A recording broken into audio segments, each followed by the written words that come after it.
El Instituto Patagónico de Estudios Culturales, junto al Centro de Investigaciones de las Artes Escénicas y Derechos Humanos, presenta Bitácora Antártica, un programa de divulgación de la historia y la ciencia del continente helado y la geografía subantártica, con la colaboración del Instituto Milenio Base y el Instituto Antártico Chileno.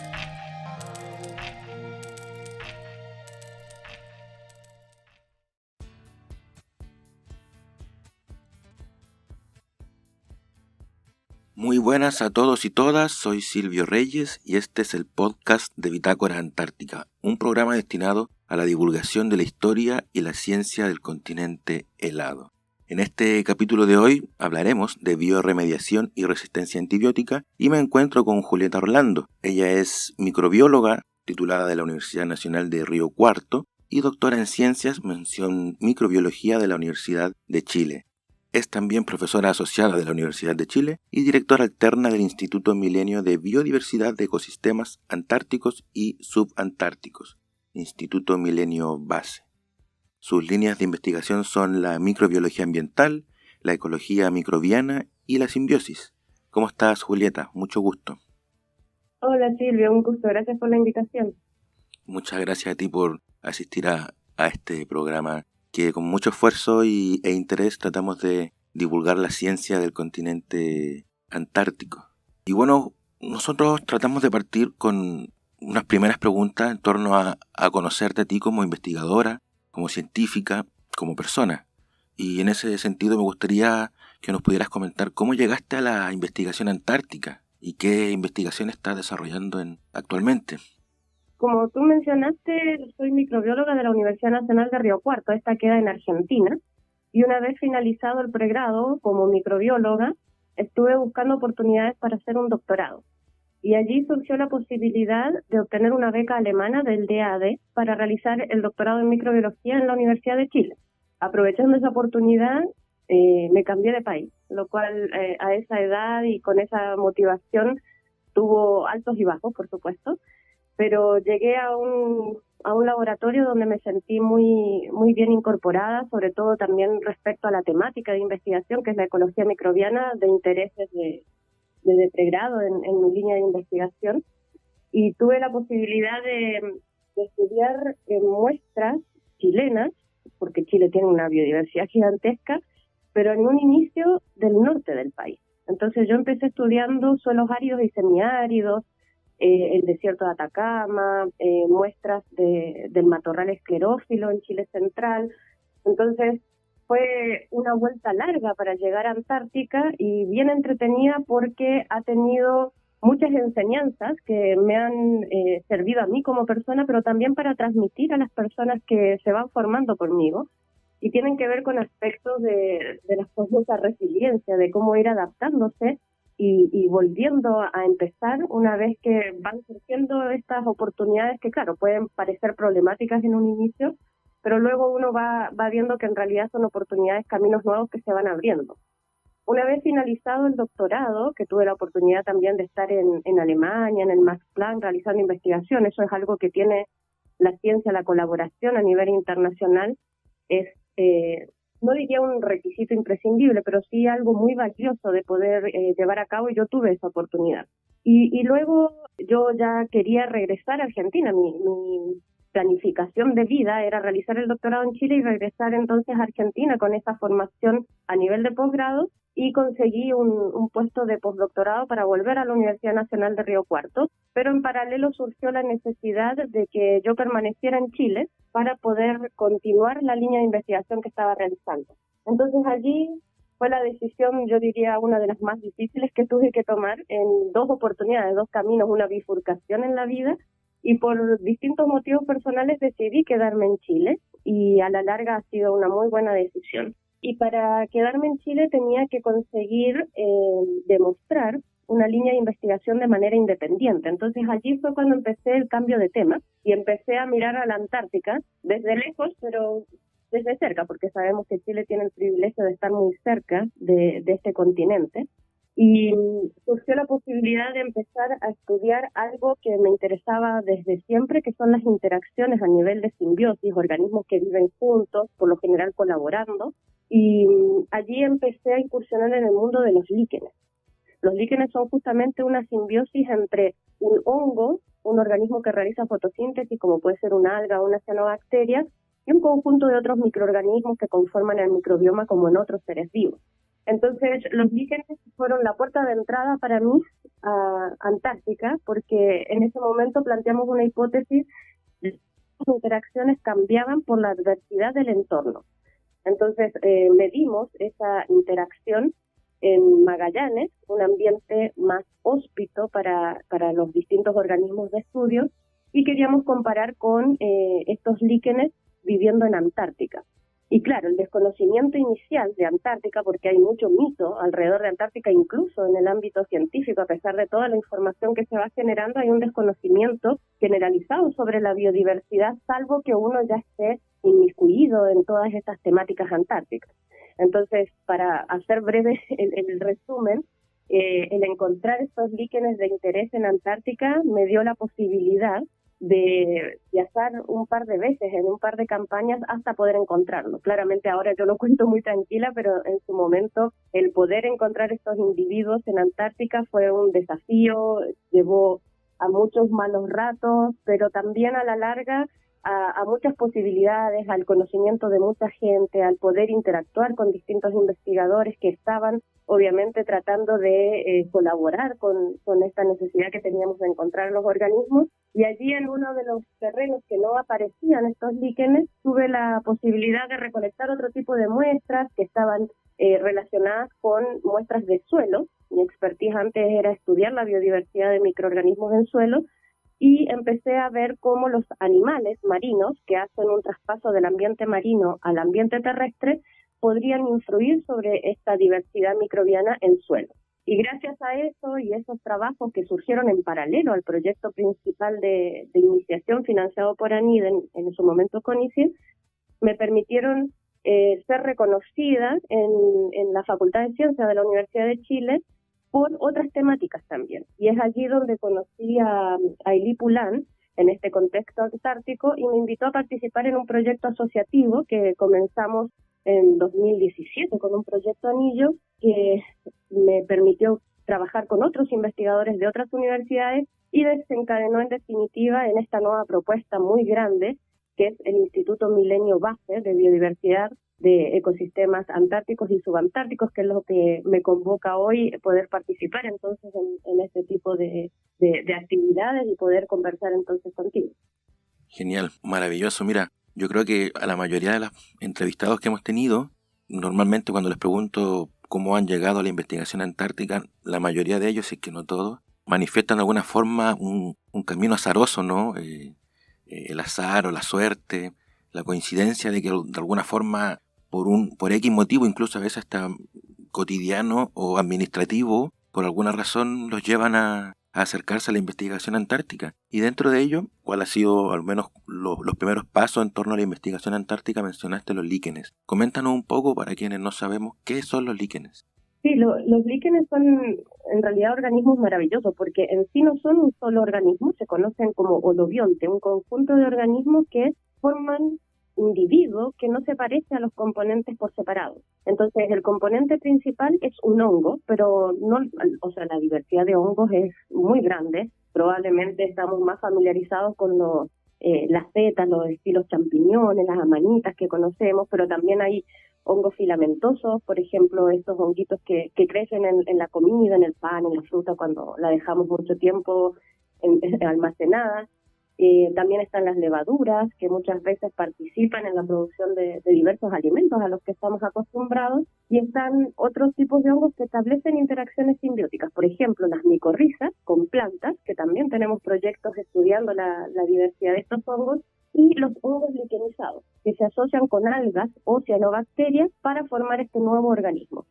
Muchos de los líquenes tienen formas bien diferentes, pero muchos se parecen a plantas. Entonces, en la naturaleza, incluso expertos en biodiversidad, muchas veces no asocian a los líquenes como este tipo de interacciones. Bien interesante porque muchos se parecen a plantas, otros a pequeños arbustos. Hay líquenes que parecen manchas sobre las rocas. Entonces, la biodiversidad liquénica es fundamental en muchos ecosistemas porque al tener esta posibilidad de interactuar y estar colaborando, distintos organismos tienen muchas capacidades nuevas que se potencian por estar viviendo juntos. Entonces, por ejemplo, adquieren sus alimentos desde la atmósfera. Entonces, por ejemplo, fijan carbono a partir de la fotosíntesis, fijan nitrógeno por el simbionte principal en caso de que sea cianobacteria u otros microorganismos que participan en la simbiosis. Y además... Julieta, cuando hablamos de simbiosis, si no me equivoco, es cuando un organismo de alguna forma adquiere las propiedades producto de la relación que tiene con otro organismo, ¿no? Adquiere las propiedades de otro organismo que se las traspasa de alguna forma o tiene un aprendizaje de los comportamientos, comillas, ¿no? De otro organismo. ¿A eso hablamos? Sí, la simbiosis en términos generales se define como organismos que viven juntos. Todos vivimos en simbiosis de una u otra manera. Sí, la simbiosis implica una interacción estrecha, que haya un contacto físico entre los participantes. Y claro, hay más que una adquisición por parte de un organismo de las capacidades del otro, es que colaboran mutuamente. Entonces, lo que realiza uno sirve para todos los organismos que participan en la interacción.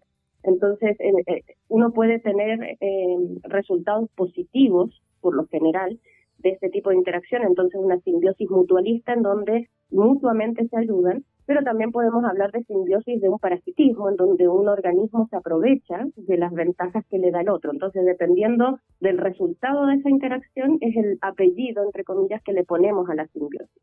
En el caso de los líquenes son simbiosis mutualistas.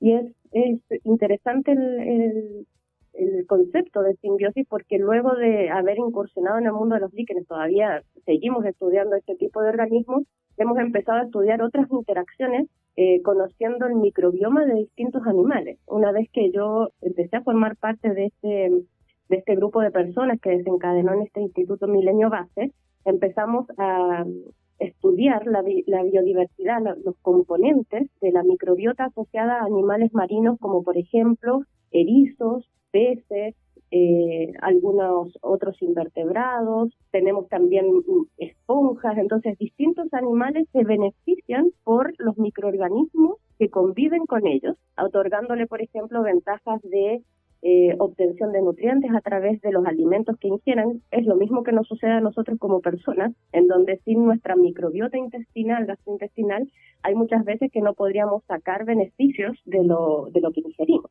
Y muchas veces nuestra misma fisiología depende de un buen estado de salud de la microbiota que tenemos en nuestro cuerpo asociada. No todos los microorganismos nos producen enfermedades, de hecho son muy pocos los que sí lo realizan, y por lo general aprovechando condiciones en donde el individuo se ve inmunodeprimido o de alguna forma permite la entrada de estos organismos. De hecho, la misma microbiota muchas veces nos protege de estas enfermedades que podrían ocasionar otros microorganismos.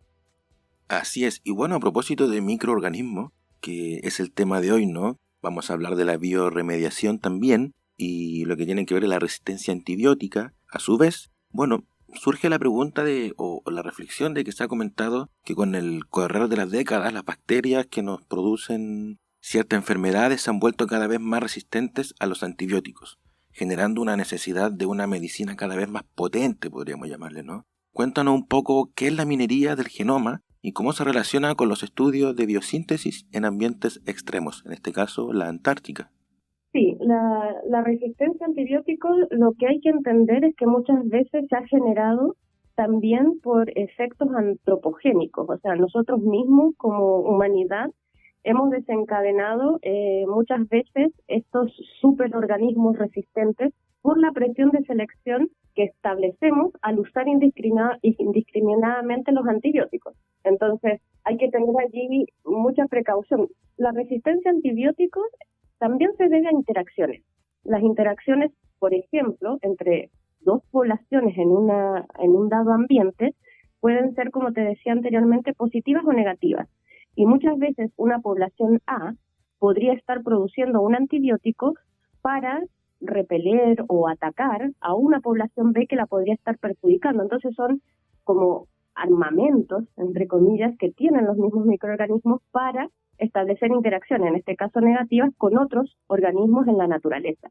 Entonces la resistencia a antibióticos es un evento natural, normal, pero claramente las poblaciones microbianas son muy grandes, muy numerosas por lo general, tienen capacidades de adaptación muy rápidas, pueden mutar muy rápidamente muchas de ellas, y entonces cuando se ven sometidas a presiones de selección, por ejemplo, la presencia de un antibiótico, hay algunos integrantes de esa población que se van haciendo resistentes y son los que prevalecen en el tiempo. ¿En qué momentos usamos indiscriminadamente antibióticos? Cuando empezamos a utilizarlos para prevenir enfermedades en vez de tratarlas. Muchas veces hay un mal uso de los antibióticos sabiendo que son una herramienta para eliminar un microorganismo presente que nos pudiera estar ocasionando daño, por ejemplo, en el estado de salud de las personas. Hay veces que no se controla cuál es el antibiótico más efectivo o se utiliza sin saber si la infección es bacteriana, contra las cuales las bacterias son las sujetas a un efecto por los antibióticos. Por ejemplo, una enfermedad viral no debería ser nunca tratada con un antibiótico porque los antibióticos no tienen efecto sobre los virus. Entonces, ahí tenemos ya un problema. Otro problema es cuando, si bien están bien recetados, por ejemplo, los antibióticos, las personas comienzan a sentirse bien y dejan de utilizar el antibiótico. Entonces, ese cambio abrupto en el estado de ingesta de los antibióticos también produce desbalances que hace que sea más fácil que surjan microorganismos que adquieren la resistencia y luego crecen normalmente porque ya se la sacamos. Entonces, continuar el tratamiento antibiótico, por lo que indica el tratamiento médico, es importante. Y otro ámbito en donde usamos como humanidad antibióticos de manera no muy controlada es, por ejemplo, en las producciones animales, por ejemplo, la acuicultura y otras, ganadería. Muchas veces se usan antibióticos con otros fines, que puede ser el de engorde o sí la prevención de enfermedades, en donde claramente esos antibióticos se usan en demasía, mucho más de lo que se necesitan, y además se liberan al ambiente. Entonces en el ambiente no quedan solamente reclutados en donde se está realizando la producción, sino también pueden liberarse a otras partes del ambiente y llegar a otros microorganismos que van generando resistencia. Entonces, a lo largo de la historia, desde el primer antibiótico, la penicilina, hemos estado usando como una muy buena cosa, claramente que han servido históricamente para curar muchas enfermedades, pero también han llevado a este desequilibrio, como varias de las cosas que encontramos buenas como humanidad, muchas veces no tenemos en cuenta las consecuencias a largo plazo. Y ahora estamos viendo, por ejemplo, esto del problema de la resistencia a antibióticos. Y ahí el problema es grande, porque hay cepas que nos producen enfermedades, incluso a veces mortales, que no pueden ser tratados con ningún antibiótico. Nos quedamos sin armas para tratarlas. Y ahí es un problema, porque esos microorganismos empiezan a dispersarse y producir enfermedades en más y más personas, y no tenemos por qué tratarlos, claramente va a ser un problema para nosotros como población. Tú me hablabas de la minería del genoma. Claro, o sea, en ese contexto que tú explicas muy, muy bien, entiendo yo que hay un nuevo método, nuevo seguramente de hace un par de años, que se llama la minería del genoma, y cómo esto se relaciona con los estudios de biosíntesis en ambientes extremos. O sea, lo que hablábamos recientemente de un poco imagino yo, me suena biosíntesis como a simbiosis, ¿no? En ambientes extremos como la Antártica. Entonces, ¿qué son estos dos conceptos? La minería del genoma y los estudios de biosíntesis. Claro, la biosíntesis son todos los procesos metabólicos que tiene cualquier organismo, incluyéndonos a nosotros, y también los microorganismos. Y los antibióticos y las resistencias a antibióticos están codificadas, o a veces son moléculas que se biosintetizan, se producen como parte normal del metabolismo de la célula que compone a los organismos, siendo las bacterias una célula única y nosotros teniendo millones de células que nos conforman. Entonces, los antibióticos son moléculas, por lo general, claro, hay sintéticos, pero por lo general naturales, que se producen por parte de un organismo. Y muchas veces, al haber surgido esta problemática, o al vislumbrarse incluso hace un tiempo que iba a surgir, íbamos a llegar a los microorganismos súper resistentes a antibióticos, empezaron a buscarse alternativas. Los investigadores que trabajan en esas temáticas empezaron a buscar nuevos antibióticos con los cuales enfrentar a estos organismos que te mencionaba que pueden generar catástrofes en la población humana, por ejemplo, o en otras poblaciones animales e incluso de plantas. Entre ellos surgen ya en el año 2000 tecnologías de secuenciación del genoma de un organismo seguramente recuerdan el genoma humano que fue secuenciado, si mal no recuerdo, en los 90. Y claro, las tecnologías de secuenciación, de conocer cuáles son los componentes de una secuencia de ADN de un organismo, van surgiendo como nuevas posibilidades con el largo de los años, siendo más accesibles, por ejemplo, en cuanto a disponibilidad, pero también a la parte económica, siendo más accesibles económicamente hablando. Y es allí donde muchas veces se empieza a realizar esta minería genómica, escarbar en el genoma, buscando cuáles son posiblemente los genes que están participando en, ya sea la producción de nuevos antibióticos o la generación de herramientas contra antibióticos que se están usando normalmente. Al conocer cómo las bacterias se defienden de los antibióticos y tienen herramientas para hacerse resistentes, también podríamos tener alternativas de tratamiento eliminando esas herramientas que tienen las bacterias. Entonces, la minería es más bien escarbar en el genoma de una bacteria de interés, por ejemplo, para buscar estas nuevas herramientas potenciales que tenemos. Sin embargo, también hay alternativas al uso de antibióticos que también se están evaluando actualmente para poder enfrentar este desafío que tenemos como humanidad. Entre ellas podemos tener la fagoterapia. Ahí vamos a los virus. Como te decía, todos los organismos interactúan y hay virus que atacan a bacterias. Entonces, si nosotros fuéramos capaces de detectar virus que atacan a la bacteria de interés de eliminar, nosotros podríamos usar esos virus, que se llaman fagos, cuando atacan directamente a las bacterias, para controlarlas y entonces deshacernos de esta bacteria que nos produce un perjuicio. Eso, en Rusia, cuando estábamos en la Segunda Guerra Mundial, hubo mucha investigación al respecto, pero luego prevaleció el uso de antibióticos. Entonces la fagoterapia quedó un poco en desuso en cuanto incluso a la investigación y ahora se está retomando. Ventajas que tienen los fagos es que son mucho más específicos. Un fago, un virus que ataca a una bacteria, es bien específico contra una bacteria en particular. Por lo general uno puede encontrar ese tipo de virus y entonces solo atacaríamos al organismo que nos interesa eliminar. A diferencia de muchos antibióticos que son de amplio espectro. Entonces, cuando nosotros ingerimos un antibiótico, no solo estamos eliminando a la bacteria que nos interesa eliminar porque nos produce el perjuicio, el daño, sino que también podemos estar eliminando, y solemos hacerlo, a muchos componentes de nuestra microbiota normal. Nuestro microbioma se ve afectado y ya sabemos, lo mencionábamos anteriormente, que ese microbioma contribuye a nuestro estado normal de salud. Entonces, eliminar a componentes de nuestro microbioma como un efecto colateral del uso de antibióticos claramente tiene dificultades. Así que la fagoterapia, por ejemplo, es una alternativa al uso de antibióticos que ha retomado ahora fuerza en el ámbito de la investigación. Y por último, yo mencionaría que justamente el mantener un estado de salud por cuidar la salud de nuestro microbioma también es una nueva forma de pensar el tratamiento de las enfermedades.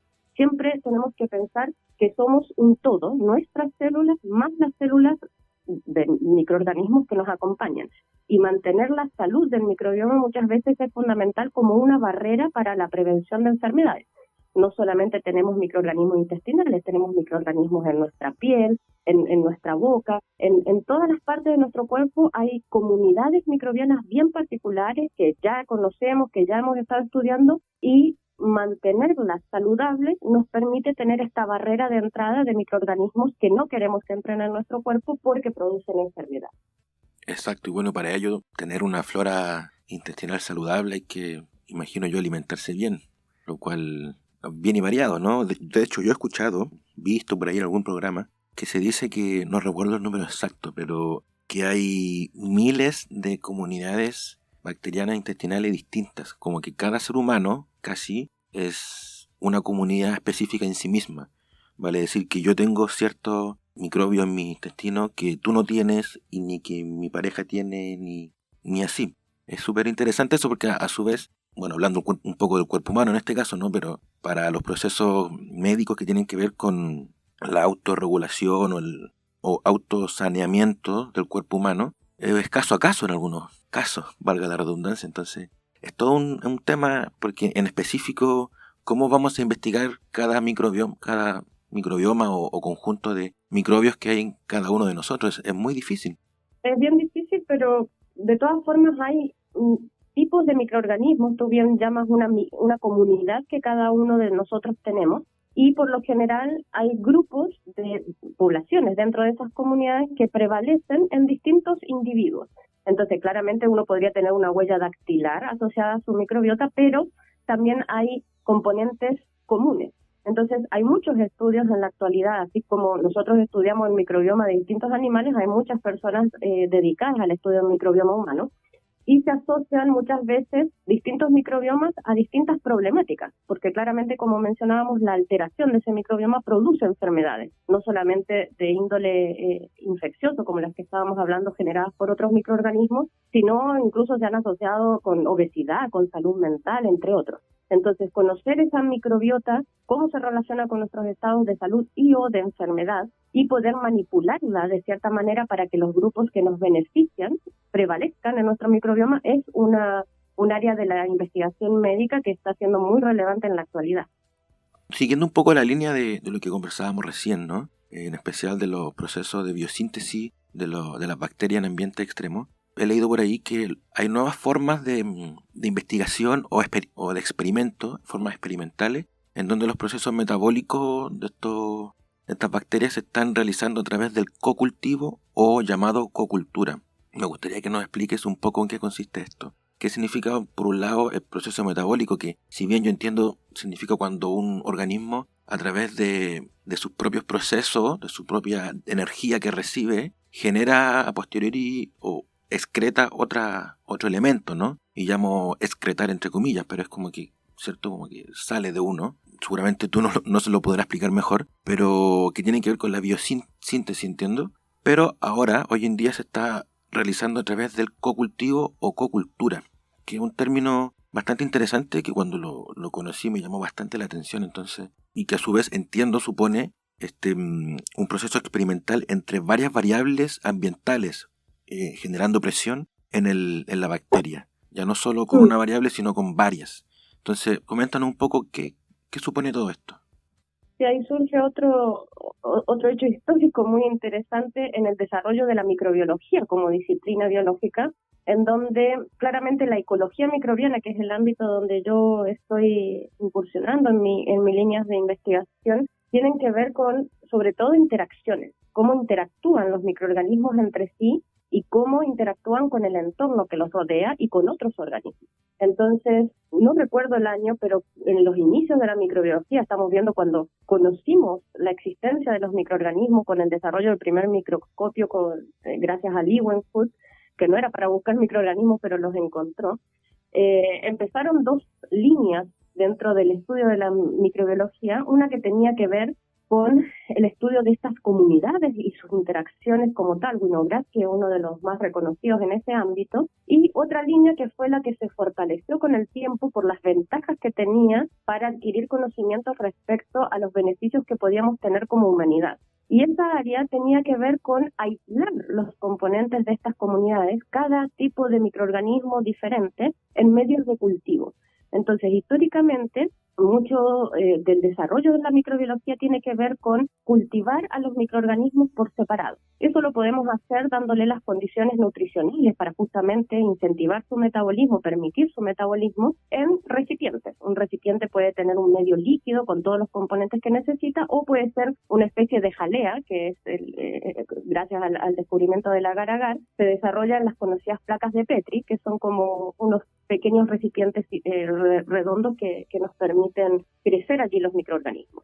Y eso nos ha permitido tener muchos avances en el conocimiento de microorganismos que, como te decía, nos interesaban en ese momento como humanidad, por ejemplo, aquellos que nos producían enfermedades o nos producen actualmente enfermedades, o aquellos que podemos utilizar para producir alimentos. Por ejemplo, hay muchos microorganismos que sirven para la producción de alimentos. Pero al desarrollar este tipo de estrategias para obtener los microorganismos de una población, tenemos varias limitaciones. Por ejemplo, entre ellas, que muchos microorganismos no pueden ser cultivados, no pueden ser obtenidos en estos medios de cultivo que se han desarrollado, principalmente porque desconocemos los requerimientos que tienen para lograrlo.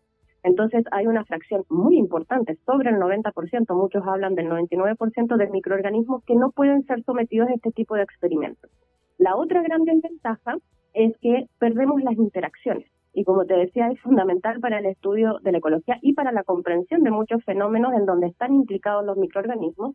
Y allí surge esta posibilidad que tú mencionas del cocultivo, cultivar diversos microorganismos en un medio. Cuando yo te mencionaba estas estrategias de cultivar poblaciones independientes, intentamos, y lo logramos, aislar las poblaciones de manera pura, tener solo la población de interés. En muchos casos lo conseguimos, pero estamos perdiendo la posibilidad de observar las interacciones, por ejemplo, que permitirían la producción de antibióticos. Un microorganismo, si no está sometido a otro organismo que pudiera generar una amenaza, por lo general no va a producir antibióticos porque implica un gasto metabólico importante. Entonces perdemos esa posibilidad al no someterlo a la interacción con otro organismo, y así puede haber muchos ejemplos. Entonces el cocultivo de 2 o más poblaciones juntos nos permite investigar diversas problemáticas. A su vez, asumo o entiendo que también una discusión que se desprende de este tema tiene que ver con la evolución vertical y horizontal, que yo puedo intuir qué puede ser, pero preferiría que me comentaras tú, porque a veces puedo errar en la intuición, ¿no? Pero me llama la atención que a partir de esto, vale decir, de la relación entre organismos en un mismo medio ambiente, se empieza a hablar de evolución vertical y horizontal. ¿Qué significa esto? Sí, en paralelo a este desarrollo de técnicas de cultivo, que es clásicamente lo que en microbiología nos permite estudiar a los microorganismos, surgió esta posibilidad de conocer sus genomas, que te mencionaba anteriormente con todas estas tecnologías nuevas de secuenciación que fueron surgiendo, y eso nos permitió ir estudiando las bacterias por dentro, que están codificando, y darnos cuenta que efectivamente hay muchos genes que se comparten entre distintos organismos. Y ahí hay mecanismos de transferencia de genes entre distintos organismos, por ejemplo las bacterias. Entonces la transferencia génica horizontal, que es esa transferencia de genes entre microorganismos o bacterias de una misma generación, nos permite conocer cómo hay distintos mecanismos a través de los cuales las bacterias comparten información. Y ahí viene un riesgo nuevamente de esta resistencia a antibióticos. Por lo general, esas resistencias están codificadas en genes que son fácilmente transferibles de una población a otra, de un organismo a otro. Y entonces, si bien la población A es la que se hace resistente a un cierto antibiótico cuando hay una presión de selección, luego ese gen, esa resistencia puede ser transferida a otra población que incluso no estaba sometida, y entonces empezar a tener organismos resistentes que nunca se vieron sometidos a antibióticos. Entonces cuando hablamos, discúlpame, de esa transferencia, ahí nos referimos a la evolución horizontal. Sí, hablar de evolución claramente implica otros tipos de conceptos, pero claramente pueden desencadenar en evolución de las poblaciones gracias a la adquisición de esta nueva información desde el entorno. Hay distintos mecanismos por los cuales se transfieren los genes en las bacterias. Puede ser a través de elementos genéticos móviles como los plásmidos, no quiero entrar a tecnicismo, pero hay pedacitos de genoma que son circulares, pequeños, fáciles de transferir de un organismo al otro por distintos mecanismos. Entonces, muchas veces se transfieren varios genes. Podría ser que se transfiera un gen A por X motivo, pero va acompañado de un gen B, C, que genera otras alteraciones en el genoma que los recibe. Y claramente eso va permitiendo que las poblaciones adquieran esta información, incluso siendo coetáneos, por decirlo de alguna forma, compartiendo la misma generación. A diferencia de lo que estamos acostumbrados, en donde los genes se transfieren de una generación a otra. Entonces eso va permitiendo, cuando se hace, por ejemplo, no en bacterias que se reproducen por otra forma, cuando dos organismos se cruzan, se intercambia información genética y pasa a la nueva generación. Esa es la transferencia vertical de información. Pero las bacterias, al dividirse por fisión binaria, siempre de una generación a la otra tendrían una misma información porque son poblaciones clonales, y a diferencia de los otros organismos, adquieren esta información de otros componentes de la misma generación. Entonces tienen la capacidad de evolucionar de alguna forma más rápidamente, porque en la misma generación son capaces de adquirir información del entorno, por ejemplo, de otros organismos.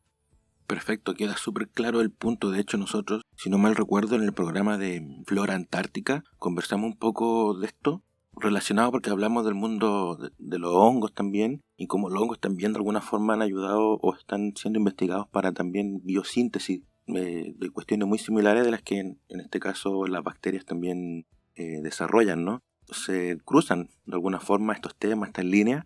Hablábamos también un poco de esta transferencia de genes, pero acá ya con los conceptos un poco más claros de evolución vertical o horizontal, tratando de quizás no hacerlos calzar a la fuerza, pero sí enmarcarlos para que nos permita orientarnos a nosotros. Creo que queda súper claro el punto, me gusta. De hecho, me hace pensar un poco en esta idea que en ese programa creo que lo comenté, pero igual me gustaría comentarlo ahora, esta idea del apoyo mutuo, de la evolución como un apoyo mutuo. No es simplemente la evolución de los organismos necesariamente es por competencia, sino a veces por colaboración. Es un punto muy interesante que cuando yo por ahí lo leí, llegó a mis manos, esta idea, se derrumba un poco esta idea neodarwiniana, si se quiere, de que, y que se lleva a la sociedad, ¿no? Uno como sociólogo lo puede rastrear bastante en los discursos públicos, los discursos o en alguno imaginario, de que la evolución parte por el organismo que está en competencia con el resto de lo que está en el medio ambiente. Entonces, me gusta bastante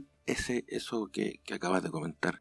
Y bueno, dentro de esta misma discusión, de alguna forma, dentro del tema, me gustaría pasar a lo que tiene que ver con la bioremediación, cerrando un poco ya lo anterior sobre la resistencia antibiótica, pero continuando con las bacterias. Entonces entiendo yo que estas bacterias se han estudiado además las capacidades de bioremediación, vale decir el potencial uso para degradar, entre otras cosas, hidrocarburos, aceites vegetales o metales pesados. Cuéntanos qué es la bioremediación y por qué es necesario aplicarlo en la Antártica y su potencial uso.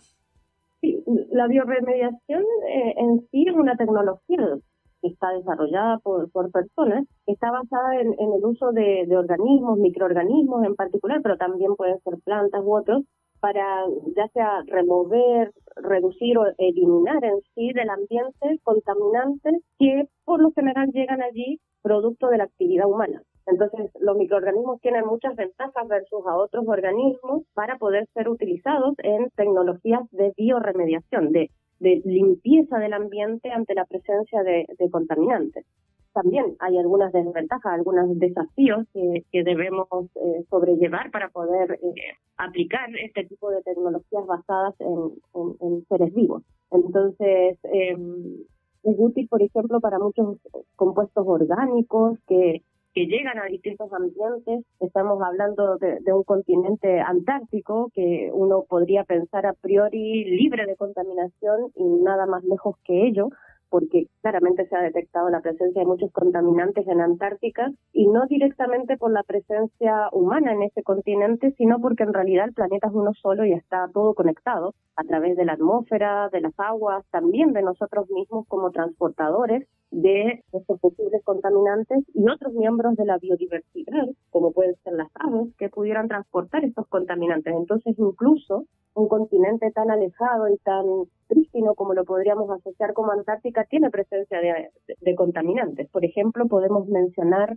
como un ícono de esta generación y de esta nueva era es la presencia de plásticos, incluso en nieves, en glaciares, en agua, en suelos y en organismos que solo viven en Antártica. Los plásticos son uno de los contaminantes más grandes que hemos producido como humanidad en cuanto a cantidad de toneladas de la presencia de estos compuestos, y suelen ser estructuras muy complejas. Hay distintos tipos de plásticos y esas estructuras complejas que le dan todas las ventajas como material para los usos que les damos cotidianamente, hace que sean muy difíciles de degradar. Entonces, así como tú mencionas hidrocarburos, metales pesados, yo incluiría también como algo interesante de estudiar es la bioremediación de los plásticos. Muchas veces en las noticias escuchamos microplásticos, porque claro, uno podría decir, sí, ese ambiente está contaminado por plástico porque yo veo recipientes, veo bolsas, etcétera, pero muchas veces son imperceptibles al ojo humano porque empiezan a romperse en partículas cada vez más pequeñas, conocidas como microplásticos por su tamaño, que siguen contaminando el ambiente y siguen provocando perjuicios en el ambiente donde están presentes y en la biodiversidad que está presente en ese ambiente. Entonces, los microplásticos son allí donde podrían ciertos microorganismos, a través de su metabolismo, degradarlos. Claramente los procesos de degradación de estos componentes que son contaminantes suelen ser lentos, suelen estar supeditados a condiciones diversas, ambientales, y al mismo tipo de metabolismo que tienen los microorganismos que nos pueden colaborar en esa degradación. Y además en Antártica sumamos componentes extras de complicación para aplicar tecnologías de bioremediación, como es la imposibilidad de introducir organismos desde otras latitudes hacia el continente antártico, porque es un continente completamente protegido respecto a su biodiversidad. Si bien tiene zonas especialmente protegidas por algunos aspectos, en sí no se podría introducir ningún organismo a Antártica, y menos con estos fines de bioremediación como tal. Entonces allí tenemos desafíos extraordinarios para poder desarrollar tecnologías de bioremediación en un continente como Antártica. Sí, eso es un gran problema, ¿no? Porque, como por ejemplo, bioremediar los derrames de hidrocarburos que hay en Antártica, si eventualmente hay bacterias que están presentes ahí, que las pueden sintetizar o bioremediar, pero entiendo a su vez que tienen que darse bajo ciertas condiciones, que no sé si necesariamente siempre se dan a todo evento en la Antártica. Entonces surge la pregunta de, quizás en una fase anterior de toda esta cadena de contaminación, es en donde hay que poner quizás el remedio, ¿no? No sé dónde, no sé cómo. Pero claro, queda la pregunta abierta, como tú dices. O sea, por ejemplo, antes que llegue el aceite de canola o cualquier aceite vegetal a la Antártica, hay que a lo mejor preguntarse cómo hacemos que no se vaya por la cañería de nuestras casas, de los restaurantes, o se biodegrade antes de que llegue. ¿Con un filtro o con qué? ¿Con nanotecnología? ¿Tiene sentido la nanotecnología en este caso, por ejemplo? Mira, yo ahí sí que me pillaste, no conozco mucho de nanotecnología. Claramente es un ámbito de investigación muy novedoso que tiene muchas aplicaciones y podría seguramente tener alguna utilidad en estrategias de bioremediación. Yo me quedaría con el mensaje ante el impedimento de introducir organismos exóticos a una biodiversidad controlada, protegida, como es la biodiversidad antártica. Es más bien la necesidad de desarrollar investigación en Antártica con fines de bioremediación. Claramente la prevención de la contaminación que se genere en cualquier latitud va a ser muy importante, fundamental, y eso muchas veces no queda en el inconsciente de las personas que dicen, no, si este ambiente ya está contaminado, pero la contaminación, nuevamente, al estar en un planeta hiperconectado por distintos motivos, no queda fija en un lugar. Entonces, es muy probable que contaminación generada en latitudes, no sé, podemos pensar en Centroamérica, uno diría, no, que va a afectar a Antártica, estamos muy lejos.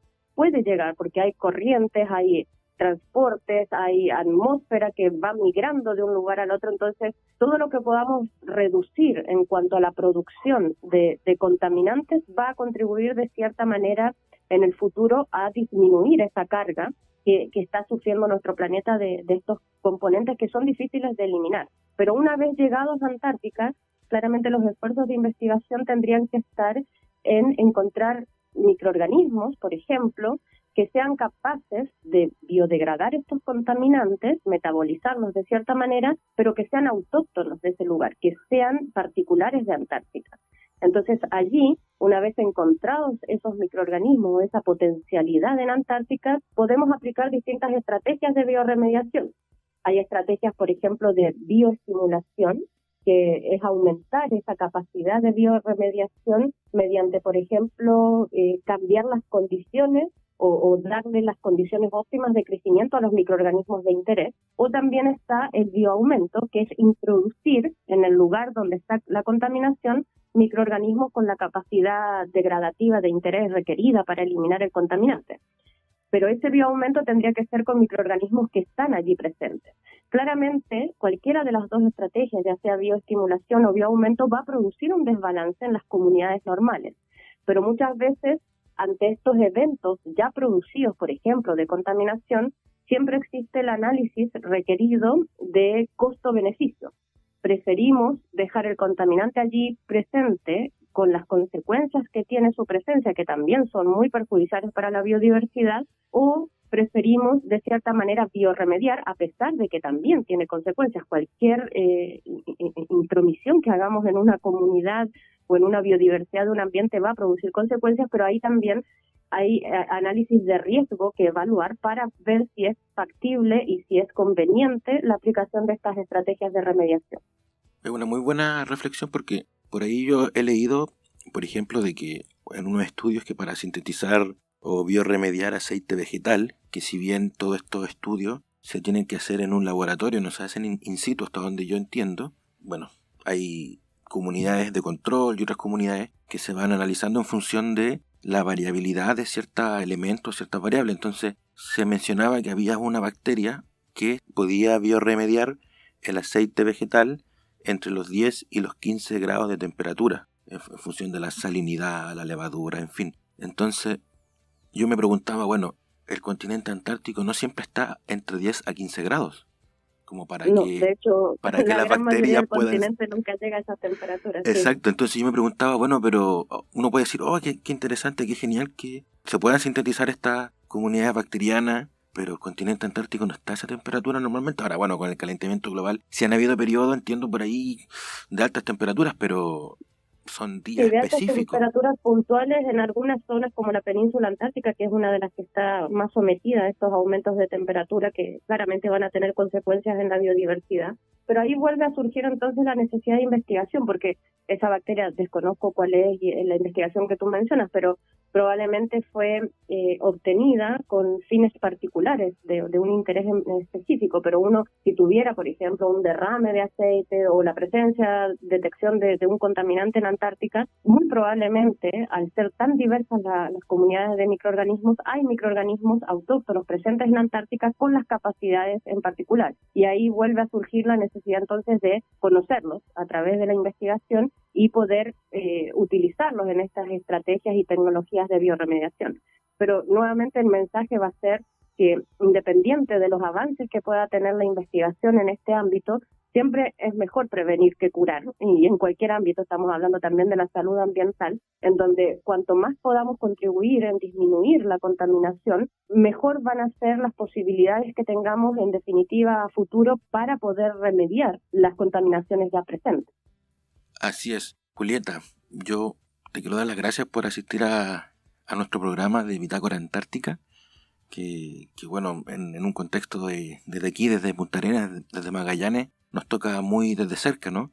Y bueno, es interesante ver toda la investigación asociada a este tema, que por lo demás en Chile, si bien la Antártica es bien conocida, creo yo, es conocida, es un tema conocido, pero no siempre está todos los espacios de divulgación que se necesita para dar a conocer cada vez más todas las investigaciones que se están haciendo. Así que te quiero dar las gracias, no sé si quieres comentar algunas últimas palabras. Sí, más bien también agradecerte a ti que nos des esta oportunidad. Como Instituto Milenio Base tenemos como una de nuestras misiones fundamentales el dar a conocer esta biodiversidad en ambientes tan particulares como los antárticos y subantárticos, también las problemáticas a las cuales pueden estar inmersos, cuáles son las estrategias y herramientas que tenemos para protegerlos. Nuestra misión principal es estudiarlos y darlos a conocer. Y darlos a conocer es gracias también a iniciativas como la de este podcast que tú estás conduciendo, en donde nos permite hacer llegar a la mayor parte de la población los conocimientos que tenemos y las estrategias que podemos todos, no solamente desde la ciencia o las comunicaciones, estar produciendo para poder mejorar la salud global de nuestro planeta y de nosotros mismos como parte de él. Así es. Así que nuevamente te agradezco, Julieta, la disposición y espero que en el futuro podamos seguir conversando sobre ciencia antártica. Seguramente. Muchas gracias. A ti, hasta luego. Muchas gracias. Hasta luego.